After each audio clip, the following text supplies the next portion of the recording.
వడియానికి సగ్గుబియ్యం వడియానికి ఇట్లా కుక్కర్ పెట్టేసి ఇట్లా వేడి తీసి అట్లా తీస్తే బాగా ఉడుకుతూ ఉంటుంది.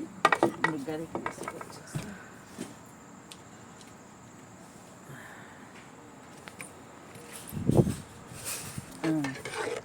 ఇట్లా కలబెట్టేసుకొని ఆరాక ఉప్పు, జీలకర్ర, అల్లం పచ్చిమిర్చి పేస్ట్ వేస్తాను.